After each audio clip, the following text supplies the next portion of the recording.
Vamos abrir as nossas Bíblias? Nós estamos estudando a Epístola de Paulo aos Romanos, então, abra sua Bíblia, Romanos capítulo 12. Domingo após domingo, nós temos olhado para a Palavra de Deus e já num período, por um longo tempo, nós temos estudado a Epístola de Paulo aos Romanos, de forma sequencial, de forma expositiva. Nós temos aprendido a palavra de Deus, aquilo que Deus falou através de homens inspirados.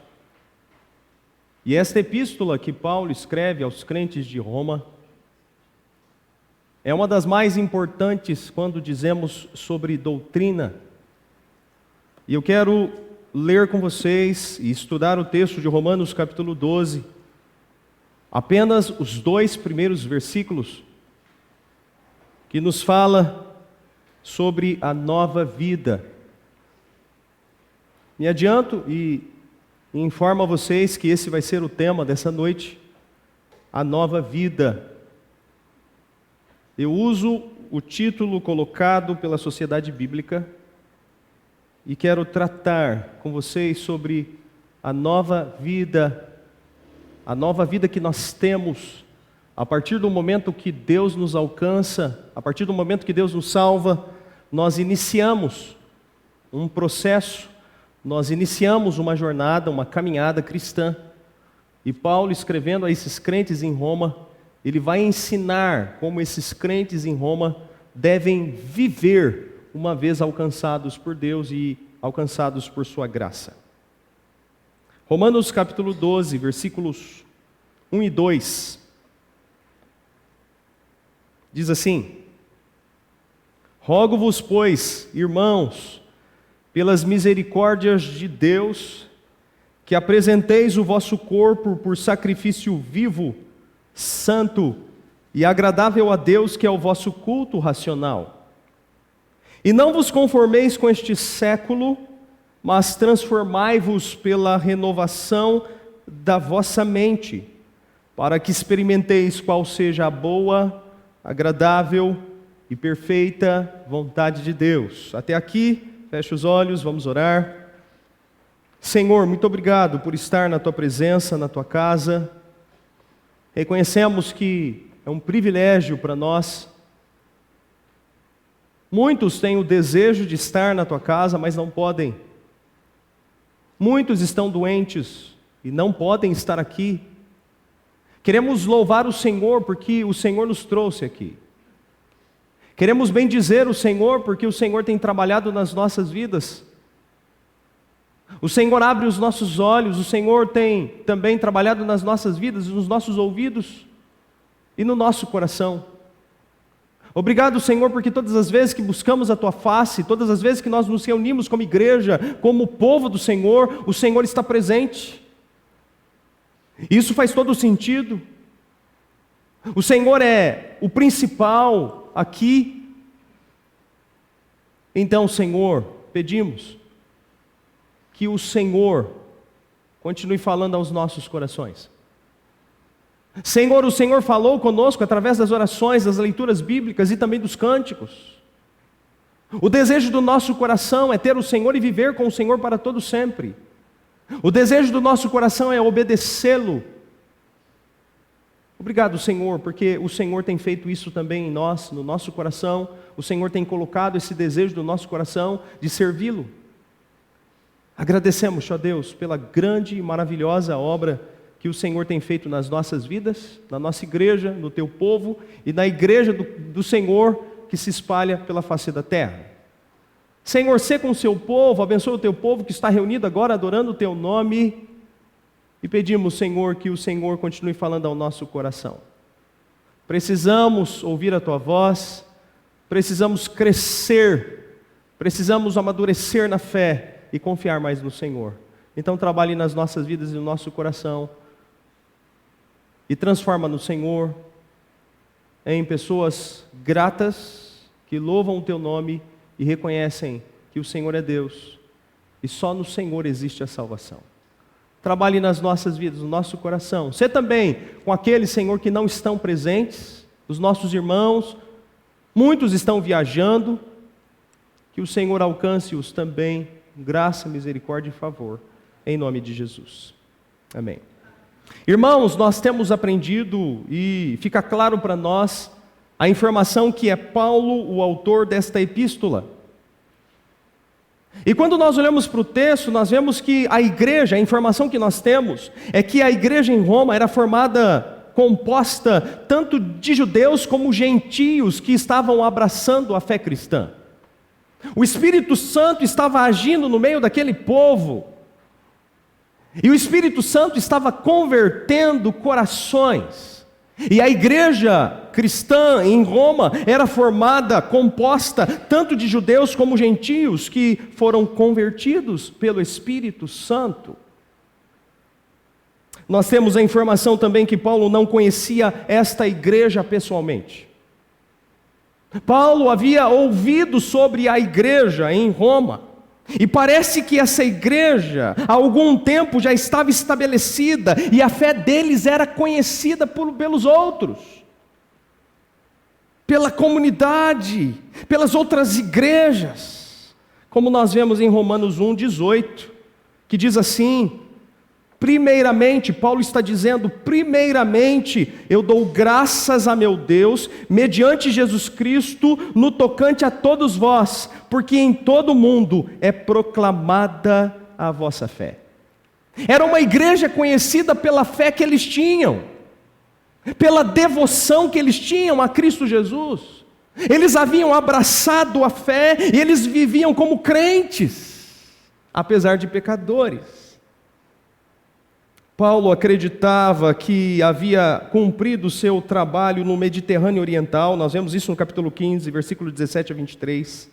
E o desejo do coração de Paulo era viajar rumo à Espanha. Esse era o sonho de Paulo, esse era o desejo de Paulo, levando o Evangelho. Vemos isso também no capítulo 15, versículo 24. Paulo desejava visitar a igreja romana e receber dela ajuda necessária para chegar à Espanha e falar de Cristo Jesus. Esse era o desejo que preenchia o coração de Paulo. Esse era o desejo que preenchia Paulo e o movia a levar o Evangelho. Por isso que no início da carta, Paulo apresenta as suas credenciais de apóstolo. Capítulo 2, versículo 16. Paulo achava necessário defender-se dos boatos a seu respeito. Nós vemos isso no capítulo 3, versículo 8. No capítulo 4, Paulo ensinou sobre o homem ser justificado pela fé, não por obras dele somente, mas de Cristo Jesus na cruz do Calvário. O homem é tornado justo perante Deus, não por suas obras. No capítulo 5, Paulo vai ensinar que o sacrifício de Cristo, aplicado ao pecador, o transfere do status de inimigo de Deus para o status de amigo de Deus. Agora nós somos amigos de Deus. Isso é realmente maravilhoso. No capítulo 6 e no capítulo 7, Paulo ensina que pela graça nós somos salvos e que o pecado gera na vida do homem sofrimento, morte, ao passo que a graça de Deus gera no homem vida e paz. Passamos pelo capítulo 8, e Paulo ensina que agora, filhos de Deus, com lutas, dificuldades e dores, nós podemos descansar na certeza que brevemente nós não teremos mais sofrimentos, dor, dificuldades, pelo contrário, nós teremos alegria, paz, tranquilidade, porque nós estamos agora com Cristo Jesus. No capítulo 9, capítulo 10, Paulo dará aquilo que um grande ensinamento. Ele dirá que nem todo israelita é realmente um israelita. E Paulo vai ensinar que assim como os israelitas rejeitaram Jesus Cristo, rejeitaram também a promessa. E isso causa uma tristeza no coração de Paulo que o faz suplicar pelos israelitas. Ele vai dizer assim: o desejo que consome a minha alma é para que vocês sejam salvos. Se eu pudesse me entregar em favor de vocês, eu me entregaria, eu morreria por vocês. Paulo clama, pede a Deus por esses israelitas que não reconhecem Jesus como Senhor e Salvador. No capítulo 11 nós vemos Paulo dizendo que Deus é misericordioso também com Israel, e o seu plano é salvar tanto judeus como gentios, formando assim uma grande oliveira de ramos naturais israelitas, mas também de ramos enxertados. Nós aprendemos isso também nessa ocasião, quando nós estudamos o capítulo 11. E é maravilhoso olhar para essa verdade. Nós somos esses ramos que foram enxertados. Nós não somos ramos naturais. Nós somos ramos enxertados por Deus e pela sua graça nessa oliveira. Então Deus está formando uma grande árvore de ramos naturais e enxertados, israelitas e gentios, lavados e remidos pelo sangue de Cristo Jesus. Até o capítulo 11 nós vemos Paulo ensinando sobre a doutrina cristã, uma doutrina robusta, concentrada. Paulo finaliza o capítulo 11 com uma maravilhosa doxologia. E a partir do capítulo de número 12, nós vemos Paulo partindo para a vida cristã prática. Romanos é uma epístola das mais doutrinárias de Paulo. Que prazer, que privilégio nós temos de olhar e estudar essa epístola. João Crisóstomo, um dos maiores pregadores do século V, ele lia a epístola de Romanos em alta voz, uma vez por semana para si mesmo. Ele entendia a importância desta epístola. João Crisóstomo, um grande pregador do século V, ele vai reconhecer e ele reconhece a importância da epístola aos Romanos. Assim como Agostinho e todos os outros reformadores consideravam esta carta como indispensável para o entendimento completo das Escrituras. Ou seja, hoje nós temos o privilégio maravilhoso de mais uma vez olhar para a palavra de Deus. Hoje nós temos o privilégio maravilhoso de olhar para essa epístola que Paulo escreve a crentes. E Deus quer nos ensinar nessa noite. Hoje nós vamos olhar para esses 2 versículos e aprender com esse tema, a nova vida. Eu quero aprender com vocês que nesta nova vida, em primeiro lugar, nós somos o sacrifício vivo. É isso que Paulo vai dizer no versículo de número 1. Volte os seus olhos, por favor. Eu farei a leitura mais uma vez do versículo 1.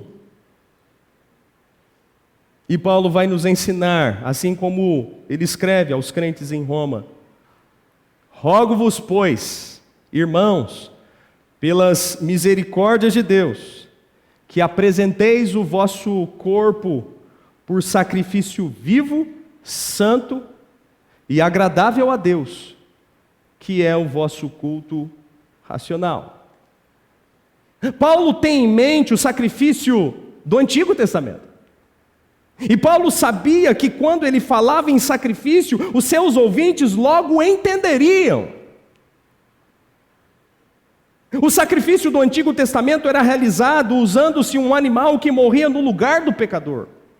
A ideia era que alguém inocente deveria morrer no lugar daquele que era realmente pecador ou merecia morrer. O sacrifício do Antigo Testamento apontava para o perfeito sacrifício, Cristo Jesus. O justo pelo injusto, o santo pelo pecador, ele nos substituiu numa cruz, morreu a nossa morte. Jesus morreu para que pudéssemos viver. Paulo já havia ensinado isso a esses crentes romanos. Era necessário Cristo morrer na cruz no nosso lugar e pagar o preço por nós, o preço que nós não podíamos pagar. Mas quando Paulo agora, ele escreve, ele ensina esses crentes no Novo Testamento, ele está falando sobre um sacrifício que agora não é necessário mais qualquer sacrifício, onde alguém precisa morrer, onde um animal precisa morrer no lugar do pecador. Paulo, ensinando esses crentes em Roma, ele diz assim: rogo-vos. Esse rogo é um apelo de Paulo, repleto de amor, de seriedade, é uma exortação em amor. Crentes romanos, eu rogo a vocês, eu exorto vocês, eu faço isso com amor, entendam o que eu tenho a ensinar, é isso que Paulo tem em mente. Paulo, nos capítulos anteriores, ensinou a esses crentes em Roma que eles foram justificados pela graça de Deus, isso é claro. Só que agora ele chega, ele começa a trabalhar a vida prática do crente. Qual é a atitude do crente que é justificado então?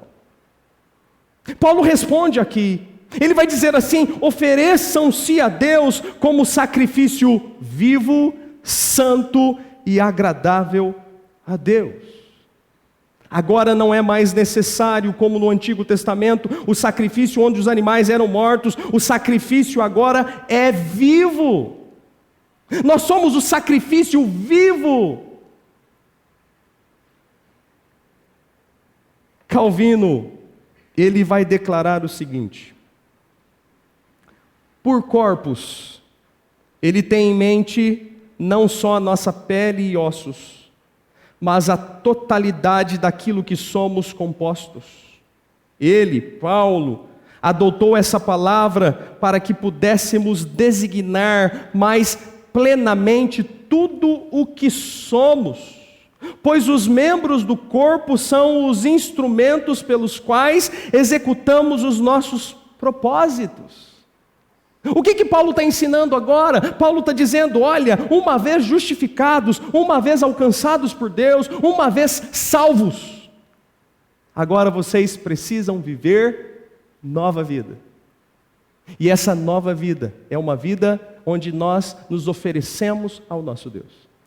Agora não precisa mais morrer, agora é um sacrifício vivo, onde nós nos oferecemos ao nosso Deus em louvor e adoração. Hendrickson, comentando este versículo, falando sobre esse sacrifício, ele vai dizer que esse sacrifício, segundo Paulo, deve possuir as seguintes características. A primeira, o sacrifício deve ser de vivos, ou seja, deve proceder da nova vida no interior do crente. Segundo, santos, produto da influência santificadora do Espírito Santo. E consequentemente, em terceiro lugar, Paulo vai dizer que esse sacrifício deve ser um sacrifício agradável a Deus. Essa é a nova vida. Essa é a atitude do crente que é alcançado por Deus. Paulo acrescenta que é o nosso culto racional. É interessante quando nós olhamos para a doutrina reformada. A primeira pergunta do catecismo maior e também do menor vai nos ensinar qual é o fim principal do homem. E o fim principal do homem é adorar a Deus e gozá-lo para sempre. Nós fomos criados para louvar a Deus. Nós fomos criados para oferecer a Deus um culto racional, um culto pensado, um culto claro. Esse é o culto que Deus exige de nós. Um culto onde o nosso coração se volta para Deus. Um culto onde a nossa mente se volta para Deus. Um culto onde o nosso corpo se volta para Deus. Um culto onde nós somos esse sacrifício mais vivo, onde nós oferecemos as nossas vidas, onde nós oferecemos os nossos sonhos, onde nós oferecemos o nosso ser completo para o nosso Deus. Quando nós apresentamos e vivemos para Deus, quando os nossos pensamentos, falas e ações são oferecidas a Deus, nós estamos cultuando o Senhor. Ou seja, a ação do Evangelho é tão maravilhosa que é impossível viver de qualquer forma. Uma vez alcançados por Deus, nós somos levados a viver de forma diferente, uma nova vida. Então você tem que pensar no seu nome e pensar em duas etapas. A primeira etapa é aquela onde você estava longe de Deus, vivendo com seus valores, vivendo com as suas paixões, vivendo com os seus desejos, e você estava caminhando para a morte. Mas através da graça de Cristo Jesus, de Deus, através de Cristo Jesus, você foi alcançado, e agora você iniciou uma nova etapa, uma nova vida, onde as suas paixões são deixadas de lado, onde os valores que você tinha são transformados e mudados, onde você valorizava coisas, sonhos, agora você entende que a motivação do seu coração, o desejo da sua alma é agradar a Deus e servi-lo com todas as suas forças. Então, uma vez alcançados por Deus, é impossível viver de qualquer forma. Nós temos a ação do Espírito Santo nas nossas vidas, nos constrangendo, nos ensinando que nós devemos viver em novidade de vida. É impossível, depois de salvo por Cristo, não querer adorá-lo, amá-lo, servi-lo. Não foi o que te trouxe aqui hoje? O desejo por servir a Deus, adorá-lo. Nós estamos aqui de forma consciente, racional. Deus trabalhou no nosso coração e nos tornou aptos a responder a esse Deus de forma positiva. Antes estávamos distantes de Deus, antes nós não podíamos responder positivamente a Deus, mas Deus alcançou o nosso coração, e a partir desse momento nós podemos agora responder positivamente a Deus. E quando nós olhamos para tudo isso que Paulo está escrevendo, ensinando aos crentes em Roma, nós aprendemos que Jesus não quer apenas o nosso coração. Às vezes nós pensamos que Jesus quer o nosso coração apenas, né? Não, Jesus quer-nos por completo. Os nossos pensamentos, a nossa fala, a nossa vida, o nosso coração, as nossas motivações, as nossas alegrias, devem estar voltadas para o nosso Deus. Jesus não quer somente o nosso coração, Ele nos quer por completo. Deus não quer apenas um tempo do nosso dia, 1, 2 horas por semana, que talvez nós achamos, tá bom, é suficiente. Não, não é suficiente. Nós devemos servir ao Senhor e esse sacrifício deve ser a cada dia, a cada minuto. Nós devemos servir e viver para Deus, não apenas algumas horas do nosso dia ou da nossa semana, mas nós devemos servir ao Senhor com todo o nosso ser. Por isso que Paulo está dizendo, olha, eu rogo, eu exorto vocês com amor, eu evoco, eu lembro vocês das misericórdias de Deus. Deus é misericordioso, e por causa da misericórdia de Deus e da bênção de Deus sobre a sua vida, você precisa apresentar o vosso corpo por sacrifício vivo, santo, separado e agradável a Deus, que é o vosso culto racional. Sabe o que eu aprendo também? Que o culto não é apenas esse momento que nós vamos à igreja cultuar o Senhor. Às vezes nós limitamos o culto e achamos que o culto vai das 19 até as 21 horas mais ou menos. Não, o culto não é só isso. Culto é vida. As nossas decisões devem louvar o nome do Senhor. E é isso que Paulo vai escrever também quando ele diz assim, comendo, bebendo ou fazendo qualquer coisa, façam para o louvor do Senhor, para a glória de Deus. Esse é o culto que nós devemos prestar e oferecer ao Senhor, porque nós somos o sacrifício. No Antigo Testamento, os animais eram sacrifícios mortos no lugar dos homens. Cristo Jesus veio, resolveu tudo isso, o último sacrifício perfeito, que alcança todos nós. E a partir do momento que Cristo Jesus morre no nosso lugar, o sacrifício torna-se um sacrifício vivo, consciente, voltado para Deus. Agora a minha vida é uma vida que se volta para o Senhor. Essa é a primeira coisa que Paulo escreve e ensina aos crentes. O que é uma nova vida? É uma vida de devoção. É uma vida onde Deus é o centro. Uma vida onde Deus é aquele que é adorado com as minhas atitudes, ações, escolhas, os meus relacionamentos, tudo que eu faço, que sou, deve ser para o louvor e honra e glória do Senhor. Essa é a primeira coisa que nós podemos aprender nessa nova vida. Primeiro, nós somos o sacrifício vivo.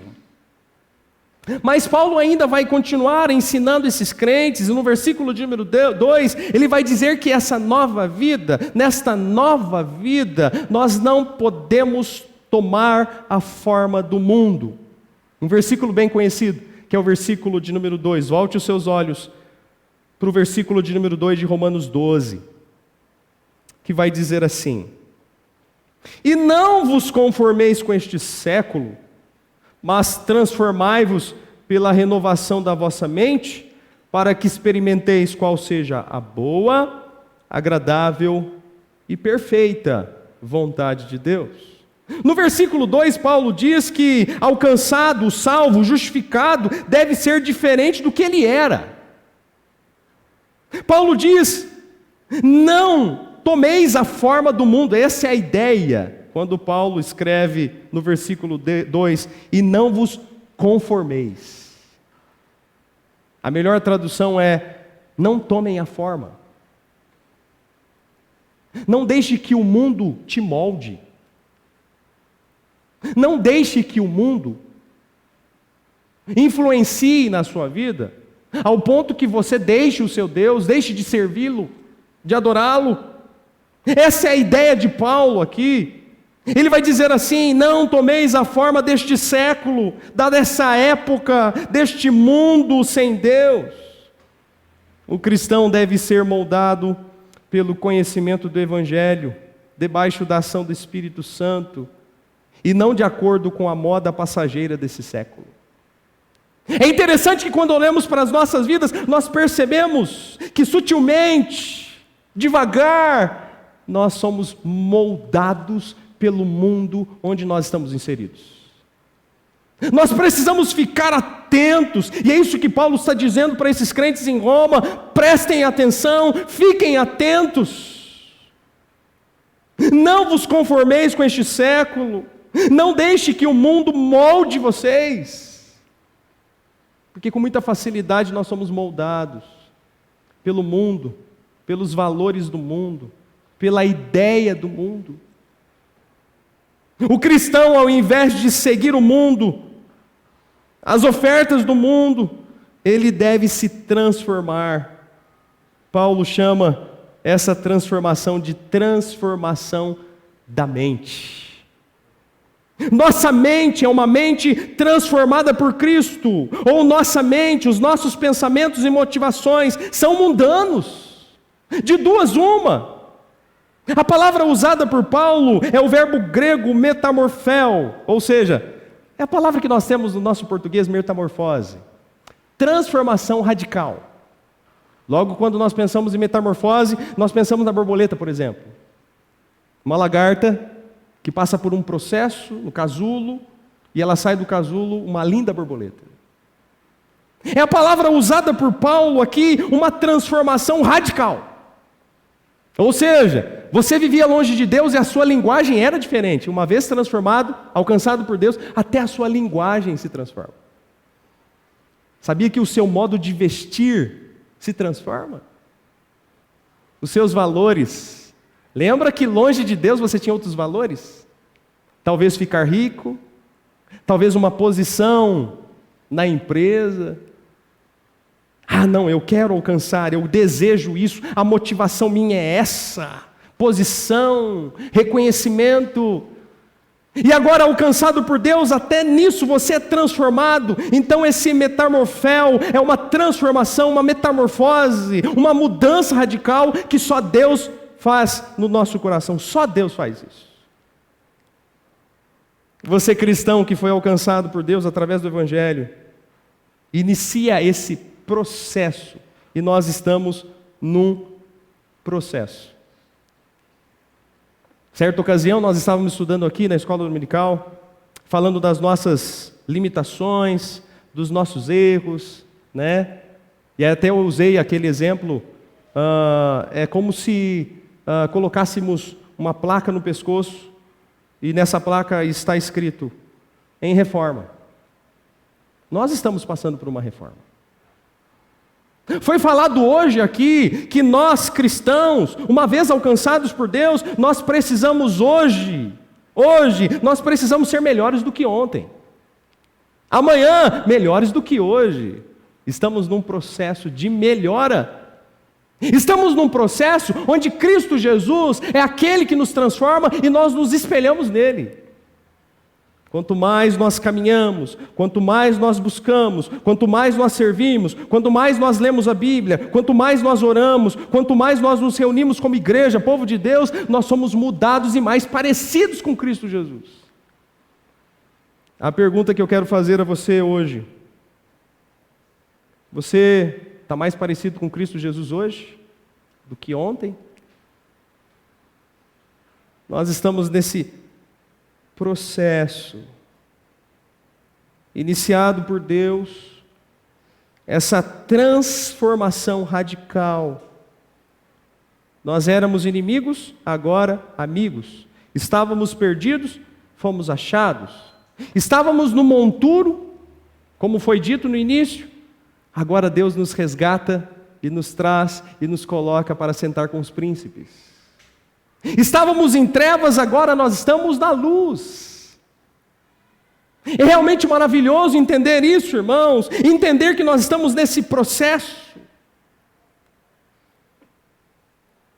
A nossa tradução, talvez você tenha a tradução na sua mão, da Bíblia, que é a ARA, revista e atualizada, diz o seguinte nesse versículo: transformai-vos pela renovação da vossa mente. Ou seja, a nossa tradução está dizendo que nós buscamos essa transformação. A vida cristã é uma vida de busca. Então eu busco essa transformação, essa mudança de vida. Algumas traduções, em algumas nós temos, sejam transformados. Olha que interessante. Ou seja, nós somos passivos. Então Deus nos transforma. Qual é a melhor tradução diante dessas duas traduções? Eu quero te dizer que as duas são possíveis. Nós não precisamos escolher uma. As duas são possíveis. Ou seja, Deus transforma o nosso coração, Deus age nas nossas vidas, Ele nos resgata. Nós estávamos perdidos, fomos achados, e agora nós temos uma vida diferente, na presença de Deus, realmente uma ação de Deus nas nossas vidas. Mas é claro também nas Escrituras, que a partir do momento que Deus nos alcança e transforma o nosso coração, nós iniciamos um processo que nós chamamos de santificação. As duas traduções são possíveis. Nós somos transformados e nós buscamos esta transformação quando nós servimos, quando nós buscamos, quando nós adoramos o nosso Deus. O que Paulo está ensinando a esses crentes é o que nós precisamos aprender. Existem duas formas de viver, somente duas formas de viver. Ou o homem se volta contra Deus, ou ele se curva diante dele. Ou ele se desvia e caminha para a perdição, ou ele se volta para Deus e encontra em Deus vida e vida eterna. Uma vez transformado por Deus, uma vez salvo, uma vez alvo de sua graça, o homem e a mulher, eles seguem se transformando. Sua mente, seu coração são cativos a Cristo Jesus. Eu quero lembrar com vocês o que está escrito lá na segunda epístola de Paulo também, aos crentes em Corinto. Segunda epístola de Paulo aos Coríntios, capítulo 10. Do versículo 4 até o versículo de número 6, Paulo também vai ensinar esses crentes em Corinto como devia ser a vida cristã, uma vida onde nós somos escravos de Cristo Jesus. Esse é um ensinamento de Paulo, esse é um ensinamento bíblico maravilhoso.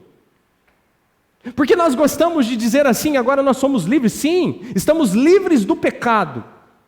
O pecado era senhor nas nossas vidas. O pecado nos dominava. A partir do momento que Cristo Jesus nos alcançou, nós trocamos de dono. Isso é vida cristã. Num certo sentido, nós estamos livres do pecado, da condenação. Mas quando Cristo Jesus, Ele paga o preço na cruz do Calvário, Ele nos compra. E a partir desse momento, nós nos tornamos agora escravos de Cristo Jesus. Qual que é a ideia? A ideia de que, como escravos, nós buscamos satisfazer o nosso Senhor. Agora não é você o centro. Agora o desejo do cristão é agradar o seu Senhor, Jesus Cristo. E esse é o nosso alvo. E é isso que Paulo vai ensinar quando ele escreve a segunda epístola, capítulo 10, versículos de 4 a 6. Que diz assim: porque as armas da nossa milícia não são carnais, e sim poderosas em Deus, para destruir fortalezas, anulando nós sofismas e toda altivez que se levante contra o conhecimento de Deus, e levando cativo todo pensamento à obediência de Cristo. É isso que Paulo está ensinando também a esses crentes em Roma. Olha, vocês precisam transformar. Versículo 2: transformai-vos pela renovação da vossa mente. A nossa mente, os nossos pensamentos devem estar cativos. Jesus Cristo é Senhor das nossas vidas. É nosso dever seguir se transformando. Como? Como que nós vivemos nesta transformação? Como que nós vivemos nesse processo? Muitas vezes nós dizemos e ouvimos, né? A partir do momento que Deus nos salvou, nós iniciamos um processo de transformação. Só que muitas vezes nós não lidamos o que significa isso. Como se dá esse processo de mudança, de santificação? Fica claro nas Escrituras que é através da leitura diária da Bíblia, é através de uma vida de oração, é através da comunhão nossa com os nossos irmãos, da nossa presença com o povo de Deus. Olha a importância disso, irmãos. Nós estamos num processo de mudança, de transformação. Nós não podemos nos moldar a este século, pelo contrário, nós precisamos transformar a nossa mente. Só que o problema está no fato de que existe uma enxurrada de mentiras, de ideologias que são derramadas sobre as nossas vidas.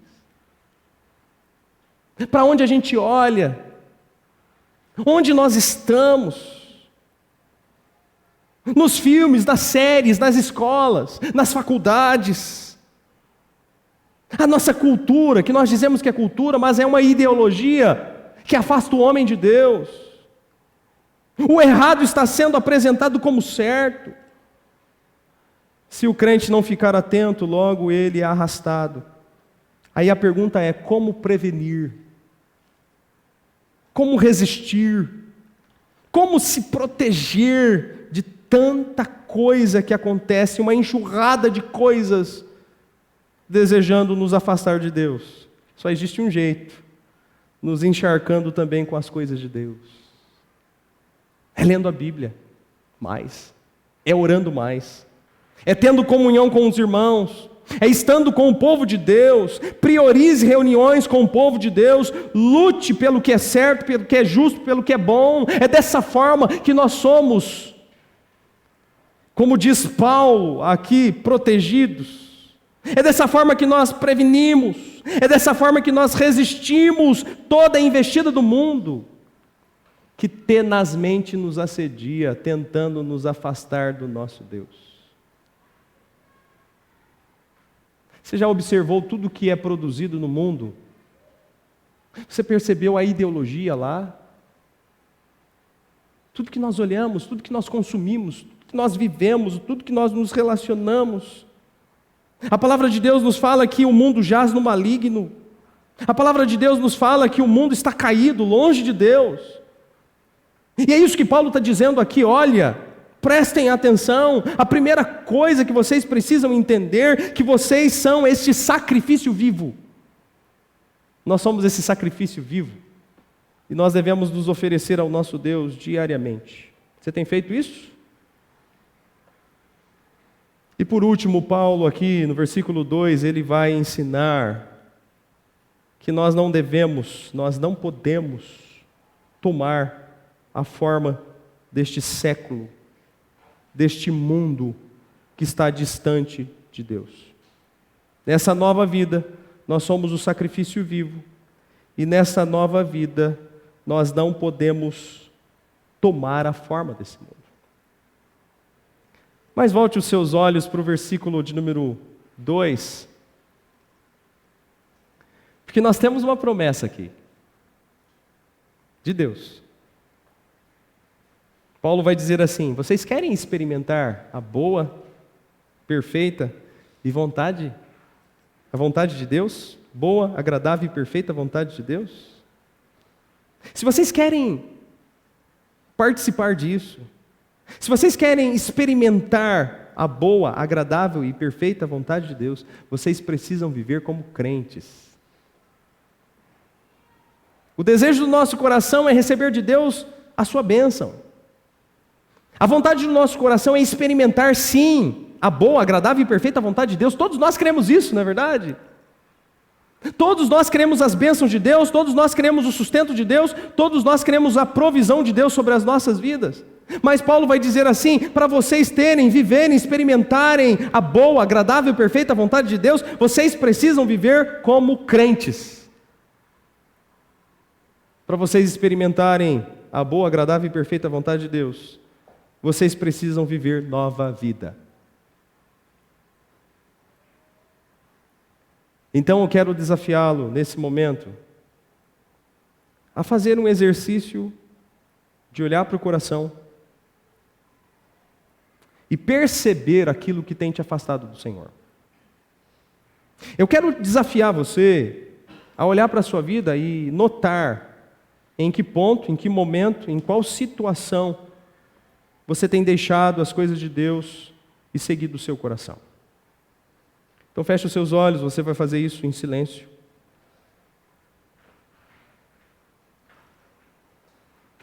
Sempre nós temos algo a melhorar. Eu usei o exemplo da borboleta, do casulo, da lagarta. A borboleta é só quando Jesus voltar, viu? Então você está nesse meio aí, casulo, em transformação, em mudança. Estava distante, você era feio, todo estragado. A ação de Deus na sua vida, na minha vida, é uma ação maravilhosa. A ação de Deus nos renova, nos transforma. E o objetivo de Deus é lá no fim. O objetivo de Deus é que estejamos à estatura do varão perfeito. Deus tem realizado grande obra nas nossas vidas. Então eu peço a Deus que Deus trabalhe no seu coração o que Paulo destaca aqui. Ele está dizendo: eu exorto vocês em amor. Mas é muito importante que vocês me escutem. Essa é a ideia aqui contida no texto. Eu tenho algo muito importante para vocês. Então não é apenas um rogo. Paulo também está exortando em amor.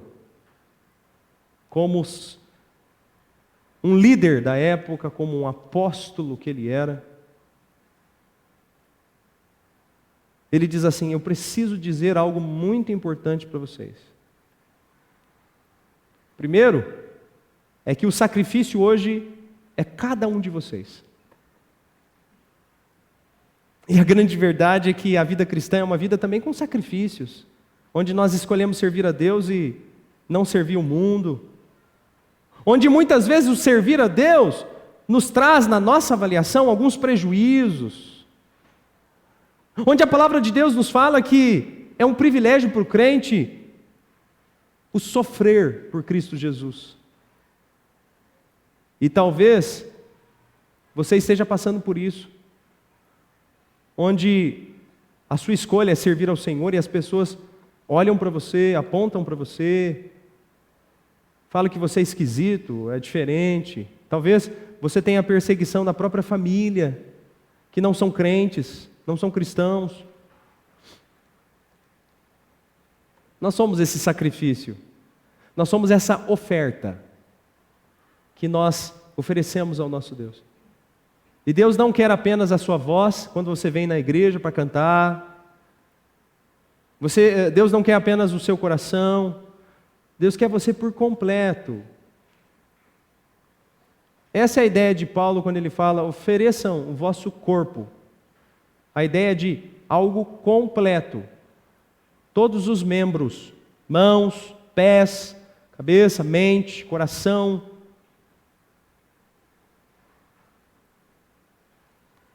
Aí Paulo, ele finaliza dizendo: mas fiquem atentos, vocês não podem tomar a forma do mundo.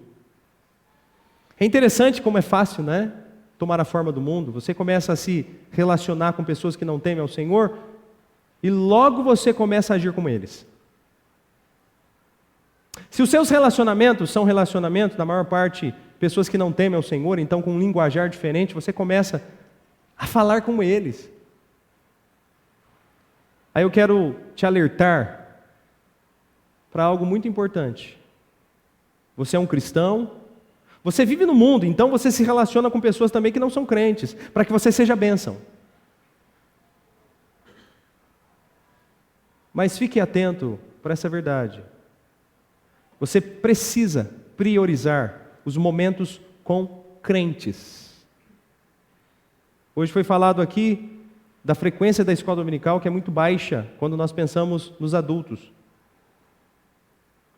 Isso reflete também nos jovens, adolescentes e crianças, porque muitas vezes dependem de nós para trazê-los da igreja.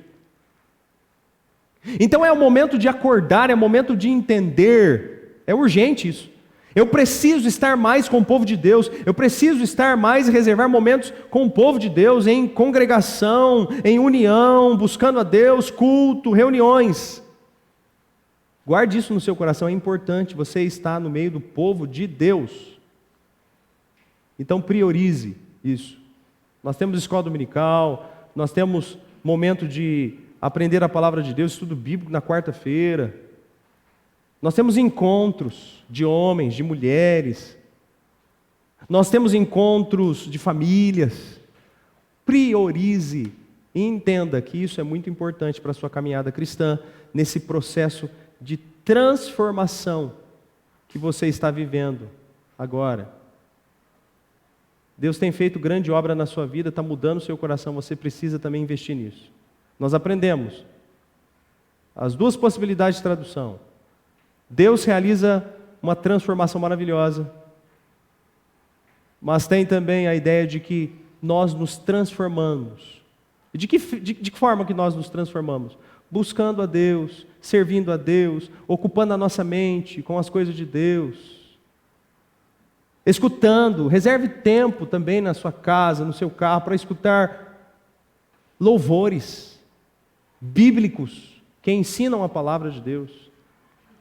É dessa forma que nós nos alimentamos, é dessa forma que nós nos encharcamos com as coisas de Deus, para resistir às investidas do mundo.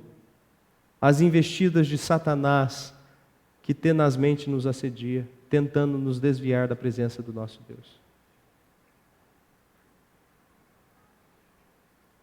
Apresenteis o vosso corpo como sacrifício vivo, santo e agradável a Deus, que é o vosso culto racional, e não vos conformeis com este século, mas transformai a vossa mente, para que experimenteis qual seja a boa, agradável e perfeita vontade do nosso Deus.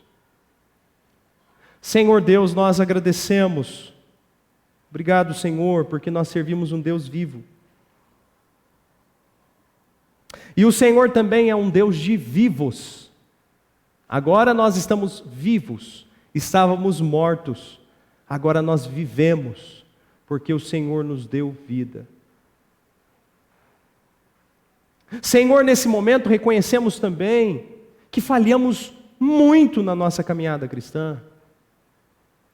Então, Senhor, nesse momento também cabe a nós o reconhecer isso e suplicar o perdão do Senhor, as nossas atitudes erradas, os nossos pecados, as nossas ações. Muitas vezes nós deixamos de fazer aquilo que é certo, então nós pecamos por omissão também. Pecamos por pensamentos, palavras, obras, ações, omissão. Perdoa-nos, Senhor, porque muitas vezes nós não vivemos essa nova vida que o Senhor nos chama para viver. Perdoa-nos, Senhor, porque muitas vezes nós queremos ressuscitar o velho homem, com as atitudes erradas, falas erradas, pensamentos errados. Os nossos olhos constantemente voltam também para o pecado. Senhor, perdoa-nos, Senhor, em nome de Jesus. Nós queremos sempre oferecer as nossas vidas diante do Teu altar. Senhor, nos ensine a não buscar as nossas próprias realizações, mas ensina-nos a viver o Teu plano, a Tua vontade, o Teu querer. Senhor, ensina-nos, abra, Senhor, os nossos olhos, o nosso coração. Quantas vezes nós perdemos tempo, quantas vezes, como diz as Sagradas Escrituras, nós estamos correndo atrás do vento, Senhor, e nós não conseguimos pegar, não ficamos satisfeitos, porque nós temos buscado de forma errada, a motivação é errada, o sonho é errado. Senhor, trabalhe no nosso coração para que possamos viver os Seus sonhos, os Seus planos nas nossas vidas, o Teu querer. E Senhor, trabalhe nas nossas vidas, nos pais aqui, nas famílias aqui, porque nós estamos ainda num mundo que está caindo, um mundo que se distancia do Senhor, um mundo com ideologias contrárias ao Senhor, ao Evangelho. Senhor, prepare a nossa mente, o nosso coração, e nos torne atentos a tudo isso que nos assedia, que devagar entra nas nossas vidas, e nós cedemos a essas tentações e essas investidas. Senhor, nós não queremos ser parecidos com o mundo que jaz no maligno e caminha para a destruição, mas o desejo do nosso coração é ser mais parecido com o Senhor. O molde é o Senhor, a forma é o Senhor. Senhor, trabalhe nas nossas vidas para que possamos sempre buscar isso, para que tenhamos uma vida de oração. Como é difícil para nós ter uma vida de oração, nós oramos pouco, Senhor, mas trabalhe no nosso coração também para que possamos ler a Tua palavra mais. Senhor, nos ensine a nos encharcar com as coisas do Senhor, com as coisas do alto, com as coisas que vêm do Senhor. Senhor, encharque as nossas vidas, o nosso coração. Senhor, encharque o coração dos nossos filhos para que eles amem o Senhor, para que eles cresçam, Senhor, e em nenhum momento da sua vida, do seu crescimento, eles se afastem do Senhor. Não, Senhor, nos dê condições para criar os nossos filhos debaixo do temor do Senhor. Nos dê sabedoria para isso. Nos dê sabedoria, Senhor, para que levemos os nossos filhos à Tua presença e nos dê condições, Senhor, de levar os nossos filhos a amar o Senhor, o Teu reino. Faz isso nas nossas vidas, no nosso meio, nas nossas famílias, na nossa igreja, na igreja do Senhor que se espalha pela face da terra. Faz isso em nós, Senhor. Que os nossos olhos estejam voltados para o Senhor, porque das Tuas mãos bondosas vem tudo aquilo que nós precisamos. Assim como o servo olha para o seu Senhor, assim como a serva olha para as mãos da sua senhora, os nossos olhos estão voltados para o Senhor, para as Tuas mãos bondosas, porque só do Senhor vem aquilo que nós necessitamos e precisamos. Senhor, firme os nossos pés na Tua presença, e que o Teu Santo Espírito continue a nos incomodar, nos constranger a uma vida mais piedosa, uma vida com santificação, uma vida com busca. Senhor, não permita que fiquemos, Senhor, parados, estagnados numa vida cristã patética, parada, mas nos dê o crescimento e o desenvolvimento que nós tanto precisamos. Trabalhe na minha vida, na vida de cada um aqui, e ser com o Teu povo, em nome do Teu Filho Jesus. Amém, Senhor. Amém.